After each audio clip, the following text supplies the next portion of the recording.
Hey gang, welcome back to Better Call Sexton. I'm your host, James Sexton, now with 50% more facial hair. We got a hot docket for you today, but before we begin, remember to like, subscribe, hit the notification bell. It really does help the channel. Today, we talk a little bit more about Jaslene and Akaash Singh. The internet keeps talking about him, so we're jumping back into the fray on that.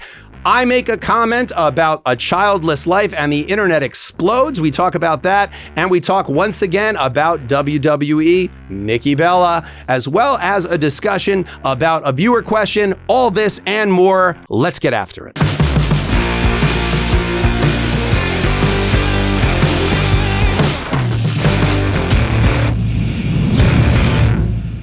All right, Jim, we're back at it. You got a little scruff going here. This is the oops, I didn't know I was sexy stubble. Oh, that's what that okay. is. That's I see. Actually, it's the lazy. I just didn't have court for a couple of days. I was going to say, this is Sexton off hours Yeah. where you don't even have to worry about it for a couple of days. Well, I had court, but I had one appearance, and I was like, am I going to I'll put on the suit for that, but I'm not going to shave for that. I have a distinct feeling the comments are going to have some thoughts on this, particularly the ladies. I could see this being a daddy moment for Sexton. Wow. Yeah. I mean, how exciting. I have to tell you, I've said it before that I think having a level, when a man is over the age of 50 and still has a level of sexual vanity, I think it's actually the first sign of senility kicking in. I think that there's like an 18-year-old dude on the swim team right now who's got me beat, wakes up, got me beat. So but listen, anything in the comments, my nieces occasionally send me some of the comments and they're like, man, these ladies are thirsty. So I have to tell you, I'm deeply appreciative. That's all I could say. It is absolutely good for my late middle-aged ego. I'll say this, and you probably know it better than anybody as a divorce lawyer. That kid on the swim team, sure, he's got some things to offer. Some stubble and a bank account goes a long It's not bad. way, Jimmy. It's a good combo. Let me tell you, stubble and an Hermes tie. There you it's go. not a bad. It's not a There bad you go. combo. It says that this guy's got a little wisdom and he's not afraid to spend $300 on a tie. So there you go. All right, we're going to start with a follow-up from a couple episodes ago. The Akaash Singh situation with his wife. Akaash only dates brown. Akaash has been with one girl in his life who is his wife. That's my wife. That's an So Indian this woman. is that was like important to loyal me. through and through. Sometimes I get so painfully nostalgic for college. So I was popping my and living my best life in these white boy frat houses. I'm actively trying to have an orgy because, and you haven't seen Nav yet, but wait till you see him. His body goes crazy. This story will not go away. Will not go away. And I have to say something, really, it needs to go away. It needs to go away at least for a little while. Like, I really think whatever your feelings are on this, we got to show these people some grace. Like, I have a lot of thoughts on this. And because I just keep seeing it covered by over and over again. YouTube, it's like YouTube, this is, I don't know if it's my algorithm, but my God, it's like this is all anybody wants to talk about. And look, I get it. Like, I get it. People have very strong opinions about this, most of them very negative opinions. But I have to say, and it's hilarious that the divorce lawyer's the one saying this. This is a married couple, okay? Like, the only two people, it's their business. Like, the only two people whose marriage is truly, like, it's their business. Like, the idea that we should be telling this person, oh, you need to divorce her. Or if you're not happy with the way, then you need to divorce him. Like, we don't need to be telling these people to get divorced, okay? Like, we just don't. We don't know the dynamics of a marriage. You have no idea why people stay married to each other, by the way. It might be that this is a dynamic that works for them. It might be that this is a dynamic they're comfortable with. It might mirror something that they had in their own homes. They might, by the way, the only ties that tie people together who don't have children, it's not just the people. They're part of families. You never marry just one person. You know, it could be that Akaash is incredibly close with her family. It could be that she's incredibly close with his family. His sister might be best friends with her. You have no idea. None of us have any idea. So look, I have no problem with free speech. I have no problem with people getting up and saying, hey, if this is what's going on, here's what it's emblematic of. I had my comments on it. I'll probably have more comments on it. But the amount of like attacking of Akaash that's coming in there, and the amount of attacking of this woman who's, again, like I think Jaslene is trying to, I've never met her. I've met him. I've never met her. But I have to tell you, I just don't think that we need to give these people as much hassle as we're giving them right now as a society. I think that she's trying to figure something out. These are young people. And maybe I'm getting old, so I give younger people more grace because I know how screwed up I was in my 20s and my 30s and that I didn't know everything, or at least I thought I knew everything. And I haven't learned until my 50s how little I actually know.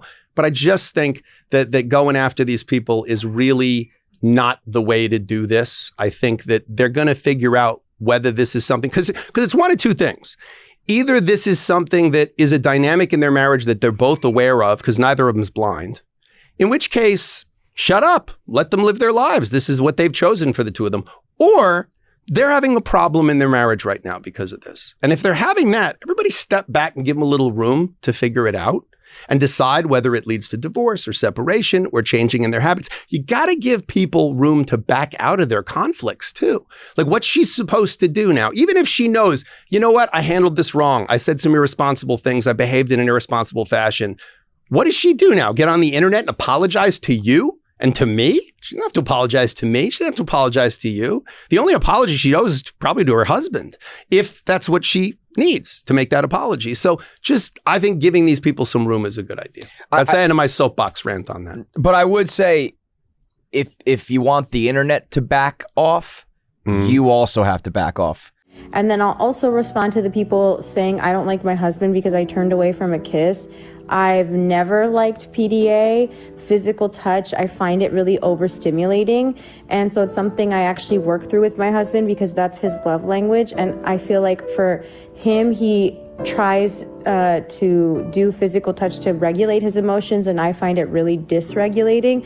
So it's something we kind of work through in high stress situations because I get overstimulated when a lot of things are happening, and like my mother-in-law is there, my mom is there, and Akaash will tend to kiss me when there's a lot of people around, and sometimes I'm overstimulated, so I'm just like, oh, so yeah, if you want to know like my whole fucking psychosis or whatever, then I can give it to you. But it's just annoying that you guys create a fucking narrative out of something that's sweet for no reason whatsoever, because you're miserable in your own lives. Yeah, she has done herself no favors with like, oh, the haters, this, like anytime anybody gets up and says it's the haters, like you're already losing the battle there. Like I think it's okay to say, look, this is a personal issue between the two of us and we'd appreciate it, or just ignore them. Just literally ignore them. Like I tell all of my clients when they're going through public divorces, no comment. You will never find a press clipping of me saying anything other than no comment. We have no comment.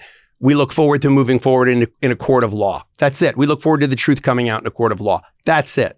There's no profit in saying anything beyond that, period. Don't explain. Your friends don't need it. Your enemies won't believe it, period. In your experience, have you, does anything jump out front of mind of a situation where what was going on behind closed doors kind of explained what was happening in the public eye? Like you're saying, you don't know what's going on with Akaash and his wife. Was there any celebrity divorces or couples where you were like, well, let me tell you the real reason why this is happening is because of XYZ. Absolutely. I mean, especially when you're dealing with like enragement engagement and the attention economy. Like, first of all, it's entirely possible this whole thing's like an Andy Kaufman like performance art piece by the two of them to drive. You know how much they're being talked about right now? Like, had you ever heard of, with no disrespect to Jasleen, I'd never heard of her podcast before. Now, people have heard of her podcast. People are tuning in like, I want to hear what she's going to say next. Is she going to put her foot in her mouth again? Like, is she going to talk about having sex with a bunch of dudes and totally make him look foolish? Like, this is what, so it's, if the purpose was to get people talking about Akaash and talking about Jasleen and talking about her podcast and driving traffic to both of those things, mission accomplished, folks. So a lot of times as a divorce lawyer, we find out that there's a thing behind the thing. And that's what it was. Sometimes you also find out that this is just a dynamic that's okay with two people. Listen, I have clients who got caught paying someone to pee on them. I have clients who got caught paying someone to spank them and tell them they have a small penis. Like, very powerful people sometimes enjoy having people put them in their place. Now, I'm not suggesting that's Akaash's kink, although if it is, I don't kink shame people, whatever. If you're consenting adults and it doesn't scare the horses, it's none of my business. But I have to tell you, It's entirely possible that he's cool with this. He's made it part of his act, and it's actually pretty funny when he talks about the fact that like he realizes that he's like a 5 and she's like a 7 or a 9 or whatever he said. And he's like, every once in a while when she's looking at me, I'm butchering his joke, but he says, every once in a while when she's looking at me, I just throw a bag at her, you know? So the shit. And I thought that was a very funny joke that like when you're dating above, you know, in terms of like the quality of look, she's younger, she's very attractive by any objective standard. So I think he knows that. And he's like, hey, I'm not a guy who, if I worked at Denny's, I wouldn't be pulling a girl who looks like that. And he's very aware of that. Maybe this is part of their dynamic, is this sort of, it's, you know, again, what people do within their marriage, what they enjoy within their marriage is none of my business. It's none of really any of our business. But again, I get why the internet is on them. They're coming at them because they're saying, oh, you were dishonest. You're giving advice in one hand, and then it doesn't look like you're actually taking that advice in your own personal lives. That's fair play. I get it. But again, coming to the conclusion that then they have to get divorced is like, come on, guys. One of the biggest lessons I ever learned was within my friend group. There was a couple, and it was pretty much known that one person was cheating on the other for a long time. Sure. And finally, one of his close friends spoke up, and the person in question was sort of like, I wish you didn't say that, man, because I know. Yeah. I knew what was going on, and I'm kind of okay with it, and now it's out in the open. And now I look like a fool. Yes. And listen, I can't tell you how many times I've seen that. Like really? I see divorces where the person knew that they had girlfriends or boyfriends throughout the marriage, and they're like, look, that didn't bother me, but when he did this, he brought the kid around this one, or when he bought her a house secretly, like these are the things, we start taking food off my plate and put it on hers, that's when we've got a problem. Sometimes people, you know, again, they don't want you to tell them. You know, they don't want you to, it's not your role to tell them. We are not all the self-appointed police. You know, I saw this with the Sadia Khan scandal. I've seen this with so many other internet scandals that last for 20 minutes or one news cycle, where there's like 1 or 2 people that are like the self-appointed, this is what I'm going to talk about for the next 2 weeks. Like right now, Abba and Preach are making a meal out of this thing. And again, good on you guys. If it drives traffic, that's your business model, man. Knock yourself out. But the truth is, like, this is not that interesting of a story anymore. It's really not. Like, you can keep repeating it over and over, but I don't know that it's that interesting of a story. Again, I think you're absolutely right. She's not doing herself any favors by doing the haters are doing this kind of a thing. I think that just everybody being quiet, including them, would be a good idea right now. Another follow-up topic here really seemed to have struck a chord, a nerve, and interest people with is the greatest accomplishment of your life having children that has segment. Like a million it's views, insane. Man. Absolutely I've not read any of the comments, so if you're going there, I have no idea. But I imagine it got if I had to guess, I'm willing it's like split almost evenly. No, to say like this is the greatest thing I've ever accomplished was having kids. I don't think that's sad. I mean, you know, reproduction being the highest goal is the philosophy of a virus. You know, it's the philosophy of a cancer cell, growth for the sake of growth. Like if the greatest thing I ever accomplish is having kids, and is what my kids accomplish, their greatest accomplishment going to be having kids, and then their kids having kids is the greatest, because that's the ideology of a virus. Like I think that there has to be something other than that. There has to be some other creative act or some other passion of the like happily childless who are like, yes, this. And the other half that are like, how dare you? You must be the worst father and worst human, and being a parent is the greatest experience in the world. It's the greatest thing in the world. Like they're really invested in that outcome. I bet it's an even split between the two. I have no idea which of those two groups of people I would rather not hang out with more.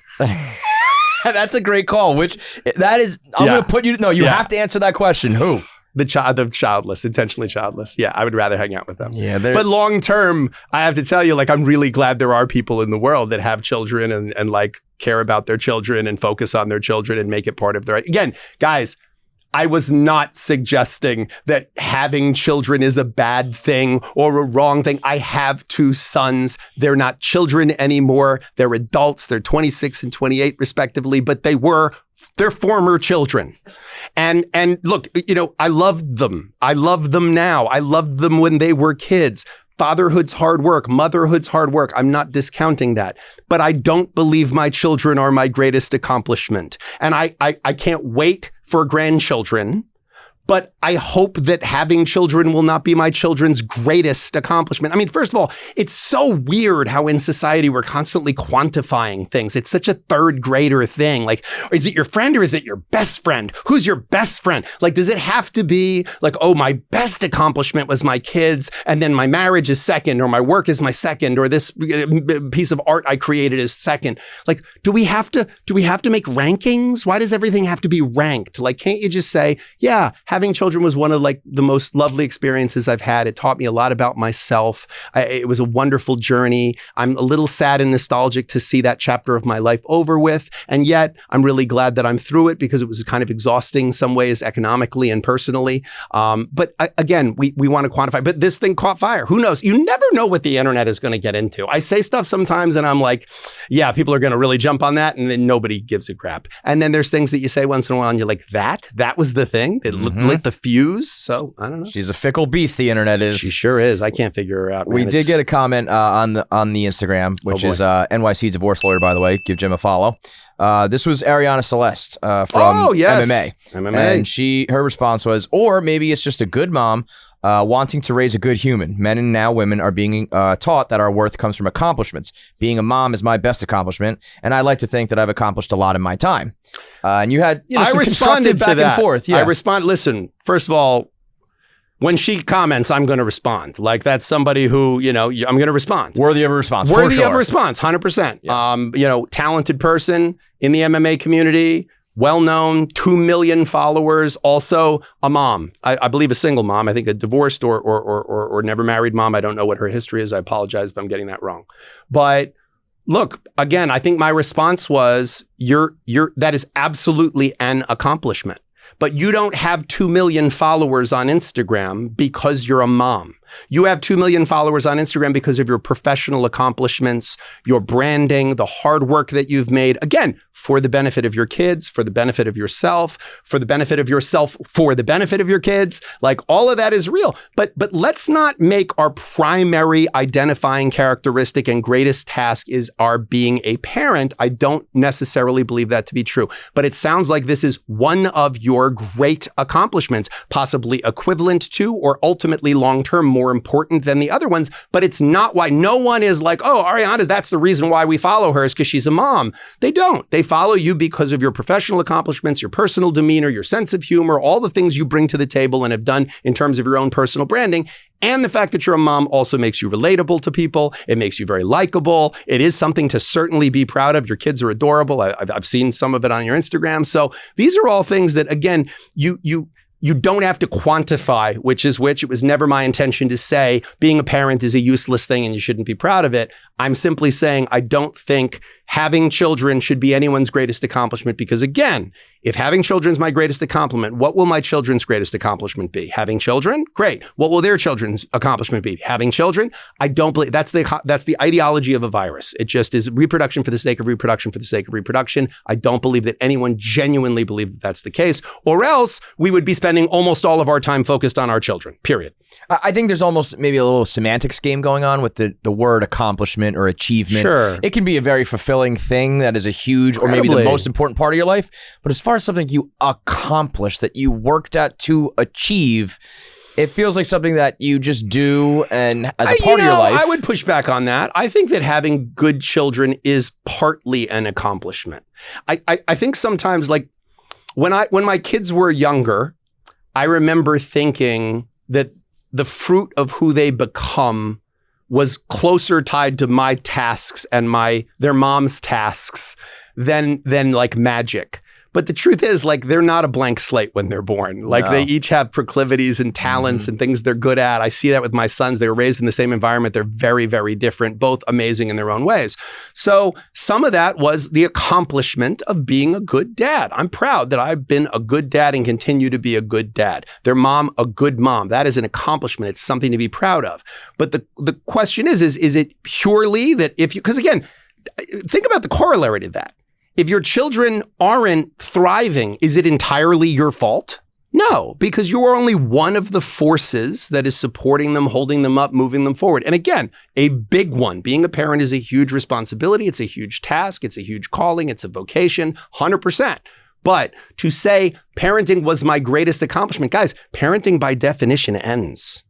Like it ends. And when I say it ends, yes, I'm still my son's dad, but that means like talking to him on the phone, having dinner with him once or twice a week. Like one of them's got a wife, man. He's more interested in what's going on with his wife. And that's how it should be. The goal of a parent is to make yourself superfluous someday so that when you die before your children, hopefully, you die before your children and they're fine. Like that's the biological imperative, folks, is to have offspring that can live and thrive on their own and ideally produce offspring of their own. But again, that's the same biological imperative of a possum and a bird. And I'd like to think we're a little bit different than that. I really do believe you break it down to if your kid said, well, I'm just going to have kids. That's my goal in life. I think you'd say, I want more. I want you to thrive professionally and experience the world, not just have a family. I mean, listen, if I had a kid who said what I want to be more than anything is a dad, I would say that's a beautiful thought. Like, it's a beautiful thought. I wouldn't disparage someone for saying my goal was to be a mom. I actually think my mom, who was a nurse and a teacher and all kinds of things, her goal was to be a mom. Like, she wanted to be a mom, and she was an excellent one. And so I think that is a lovely vocation. It's a lovely goal to say, I want to do that for a living. But it ends, like, or at least it becomes a much less time-consuming job, and you better have something else. You better have something else behind it to help you define what's important to you and who you are. You know, when people retire and they have no hobbies and no friends, they die. And the people who have hobbies and friends and other activities, many of them thrive when they retire. So I am not saying to anybody that your vocation should be your whole identity and what you do for a living. If the only thing I am is a divorce lawyer, then I'm poorer for that. But if the only thing you are is a mom or a dad, I'm sorry, you're poorer for that too. Because when your kid is 25 years old or 30 years old, is your greatest accomplishment going to have been, oh yeah, there was a period of time where I helped that organism navigate its way to self-sustaining? I'd hate to think that that's your greatest accomplishment. Bottom line, these things are just really not mutually exclusive. You can do it all at the same time. They're not. And again, similarly, people can have very fulfilling lives without having children. I know a lot of happy childless people. My godmother and godfather, who've been a huge part of my life since I was born. The day I was born, they gave me a stuffed animal that I still have. Childless. They had a wonderful life together. They're in their late 80s now. Joe and Maureen, I don't know if you watch. If you do, I love you guys.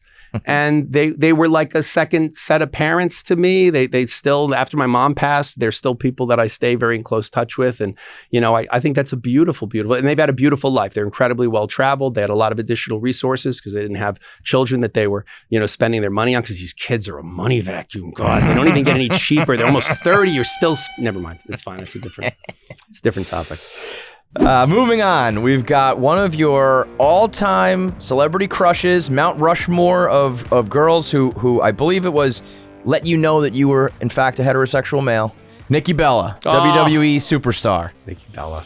She's in my Mount Rushmore. She is, yeah. Am I blushing? You picked a good day to have the scruff.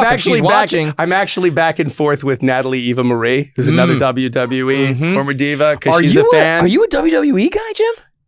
I'm not a WWE guy at all. I just watched that Total Divas show. Apparently you're a little bit. I know. I watched the Divas show. You know what it really was? Is at some point, quite some time ago, I was scrolling through and Nikki was on the screen and I was like, hello, what is this? What are we doing here? And they were like, wrestling. I'm like, not into wrestling, but could watch this. Let's watch this show. And then I proceeded to watch it. She was dating John Cena at the time. That's a very high bar. I was like, well, that's out of your league, buddy. But, you know, the truth is, like, yeah, I was a fan of that show. I watched that show and then I watched Total Bellas, which was their individual thing. I really feel like this is like, if I came out with like having had a gay experience, it would be much less traumatic than what I'm saying right now. Like, I feel like I'm like, and then I watched Total Divas, but I did. And Natalie Eva Marie, by the way, follows me on Instagram. We've messaged a few times. I'm a big fan of her, not only her work, but also, and her fitness stuff, but also the fact that she does a tremendous amount of stuff in the recovery space, which I really admire her for. Great. But I was like, oh my God, I'm one step closer to being 1 degree away from Nikki Bella. But anyway, that's, so what about Nikki Bella? This is like both right up your alley in the sense she's opening up about her divorce a little bit. Yes, I saw that. And also the very reason why she drew your eye in the first place is she likes to post a thirst trap here and there. You know, I am aware of this story. Yes. So she was on her podcast with her sister, Brie, and they were talking about her divorce. And it was one of the first times that she's opened up about her divorce from her Dancing with the Stars co-star and now her co-parent, who she has a son with. And she was kind of silent about her divorce. I thought they handled it pretty well. There was a little bit of a kerfuffle, but other than that, one time they really did a pretty good job keeping things out of the media eye. Now she's been talking a little bit more about it because she's paying child support, and she had to pay approximately $200,000 distributive award to him of some kind. And everyone was like, oh my God, Nikki had to pay. She had to pay. Like, what happened? She had to pay. And I think she had a great position on it. She was basically saying that, look, yeah, I'm successful. And I was successful during the marriage, and it's purely a numbers game. It was kind of the opposite of Mackenzie Dern's thing. When Mackenzie Dern was like, I can't believe I have to pay this person. Nikki was like, yeah, I do well. Like, I do well comparative to him. And, so I owed him some money. It's a sign of my success that I had to give him some money. And child support's a formula, and we plugged in the numbers, and, I have to pay him this much per month. It's not a giant number. I think it was like $3,500 or something like that.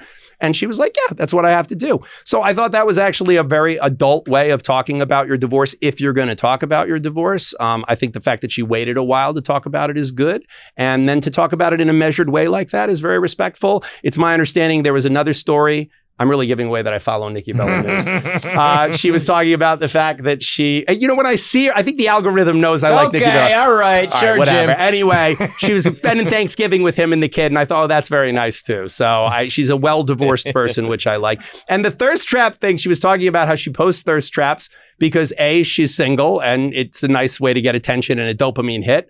And two, that they get a lot more traction than her, like regular posts of like her wine brand or her, WWE stuff, which I get. I mean, you slow down when you see a thirst trap photo from Nikki Bella. So ain't that the truth? It's a little bit, to tie it to the Jasleen story earlier, though, I will say it's, Scott Galloway likes to say that you can have everything, you just can't have it all at once. And I think part of the Jasleen story, and it kind of translates to Nikki a little bit too, is that like Jasleen, I think wants to be married and a wife and a good wife, but also like a cool girl who like is like into like dudes and like fun and like saying outrageous things. And Nikki like wants to be like a really hot girl who posts thirst traps, which is both true. And also like a mom and a business person. And both of those things are true. But what I would say is when you talk about what men, and again, maybe you're living your lives in ways that men are not the priority, and that's totally okay. It might even be admirable. But the reality is, like most men, it's like, oh, a lady in the streets and a freak in the sheets. You kind of don't get to be a lady in the streets and a freak in the streets, or like a mom in the streets and a freak in the streets. Like you gotta pick a lane. Like if you're a lady if you're a mom in the streets, like keep the freak side down a little bit, probably. Like publicly, right? Because there's nothing hotter. We all know there's nothing hotter, lady in the streets, freak in the sheets. There's nothing hotter than that. I've said it before. I'll say it 1,000 more times. Every woman wants a bad boy who's only good for her, and every guy wants a good girl who's only bad for him. That's the nature of our biology. I'm sorry. Don't get mad at me. I didn't create us as creatures, okay? But I think that this is part of what that is that, you want to be able to say, like, here's pictures of me being super hot, thirst trappy, but also view me more as a mom or view me more. It's kind of hard for people to do that jump. Like they're either going to objectify you because that's all a thirst trap is just saying, hey, objectify me. It's okay. Like I'm owning that. Like I'm hot. Take a look. Like, and good on you, man. Like I look at pictures of me when I was 20 or 30 and I'm like, Jesus, I should have taken more pictures of myself. I looked great, compared to now.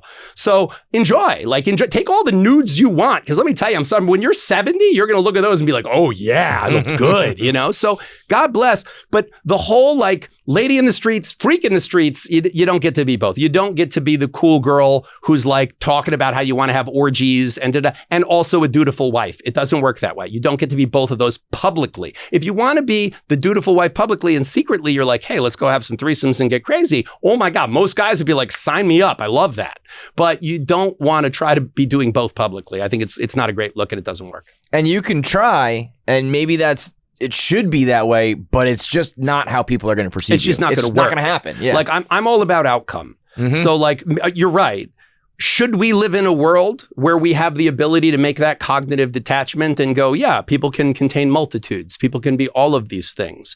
Yes, I think people contain contradictory multitudes all the time. Like, I'm sure that you can be a girl boss and a, lady in the streets and a total freak and an irreverent comedic personality. You can be all of those things publicly. Like, look, I'm a mediator. I'm trained as a mediator. I'm very skilled as a mediator. I'm also good as a parent coordinator. These are very measured roles. I'm also a litigator. None of those other roles ever really caught on because I'm a good litigator. And when you're a good litigator, A, it's the most profitable thing you can be. And B, it's a type. It's a hard charging type. People aren't going to say, oh, I'm going to hire Jim because he's like a measured guy. They're like, Jim's a pit bull. He's the sociopath you want on your side. I'm hiring him for that. I can also be that other thing, but I can't try to advertise myself as like a pit bull who's very compassionate and understanding, even though, by the way, I am that dichotomy and I do contain the ability to be any of those roles. When you're branding yourself, when you're marketing yourself to the world, and guys, that's all Instagram is marketing. It's an advertisement for yourself. You're selling yourself to the world. It's fine. I'm doing it too. We're all doing it. But don't be like all of those pictures that people take in Instagram where they're like,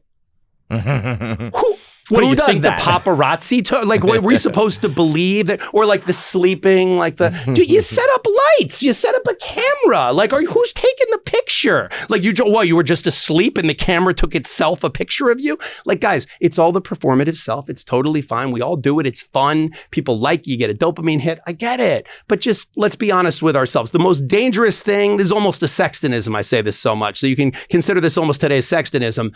Don't believe your own bullshit. It's the most dangerous thing in the world to believe your own bullshit. Go ahead and bullshit all you want, but just don't believe your own bullshit. All right, we'll wrap up with a quick reader email. Okay. Hey, James. Is it from Nikki Bella? No, I'm sorry. I bet you Nikki will see this. God, I hope so. This is going to connect you to Nikki. I oh my God, if I get a DM from Nikki Bella, I promise you. I'm coming in and letting you know, or I'm not. One of the two. I don't know whichever she picks. All right. Hey, James. My husband and I have been together 11 years. My love language is words of affirmation. His is acts of service. The problem is he thinks, quote, doing the dishes counts as romance. And I think, quote, you look nice today counts as actual effort. We're both giving what we want, not what the other person wants. So how do two people who speak different emotional languages connect without needing a translator? Huh. And in general, I'd like, what do you think about love languages in general? I think anytime we try to categorize these things, it's an imperfect tool, but if it gives us a little insight into something, I think it's useful, right? Like, it's like the old saying that God is the name we give to the blanket that you put over a mystery to give it shape. I think it's the same thing. Like, it's like we can't really describe this thing, so we kind of give it some rough edges. So the idea of acts of service versus words of affirmation, so what you're saying really is that you feel loved by this person different ways and you express love in different ways, right? So what I would say is if your husband is washing the dishes because he knows you don't like to wash the dishes and he's doing it as an act of love, I think what's lovely is just that your husband is trying in his imperfect love language to tell, look at it like an actual language. If your husband spoke Spanish and said te amo, and you say, I love you, you're saying the same thing. You're just using different language for it, right? So it really is a language. Like you're just using different languages to express love. Now, if what you're saying is, by the way, doing dishes is harder than just saying, I love you, right? I'm not trying to sound like, like Nuno Bentoncourt in Extreme, but more than words, right? Like just saying I love you isn't sufficient necessarily. It's lovely to say I love you, and I think words of affirmation are lovely, but doing something is harder. But again, if they're his dishes too, I don't really know that that's a gigantic act of love. It's no, that's cleaning up after yourself. I think that's being an adult, basically. So again, I think always look at the intention behind it. If your husband is doing this because he wants to express something to you about making your life easier and that he cares for you, and if you're saying the things you're saying to him because you want to genuinely have him feel your love, these are wonderful things in and of themselves. Whatever it is a person says or does that is intended to make the other person feel loved, you should see it as a love language or an act of love, okay? That being said, what do you do if it's not hitting, right? If you don't feel it, share that with your partner. I think it's totally okay to say to your partner, hey, I know that you're not a wordy person, right? But it would be really lovely sometimes to hear you say some of the things. Maybe build that in, make it a game. Like send them an email and say, hey, here's 3 times this week that you made me feel loved. Can you tell me 3 times I made you feel loved this week? Or here's 3 things I really love about you. Like, I remember a relationship where I sent her an email where I said, here's 100 things I love about you. And I just wrote 100 things. And some of them were very deep. They were like that you are so giving and loving and know, like exactly how to talk to me when I'm anxious. And some of them were your nose crinkles funny when you laugh. And some of them were like they're little things. So there's tremendous value in that. There's even tremendous value in that for yourself. Like if you sat down and wrote a list of 50 things you love about your partner, even if you never gave it to them, it's a useful exercise. It might remind you, just the exercise of sitting there and thinking about, what is it about this person that I like so much? It might remind you of some things that you were, again, whoever discovered water, it probably wasn't a fish. Like when you're in a thing, you stop seeing it. So maybe it's nice sometimes to just see it. So again, same kind of thing. I think just talk to your partner about their love language, your love language, and how to make the 2 of those mesh up. The 2 of you have the best ability to answer that question. Hey, that's all for today's show, folks. Thanks for joining us. Remember again to like, subscribe, hit that notification bell. It really does help the channel grow, and we will make it better and better for you. Also, remember to check us out on social media. We got @sextonshow.com. We also have @NYC Divorce Lawyer and NYC Divorce Law on Twitter. So check us out on all those places, and we'll look forward to seeing you again soon.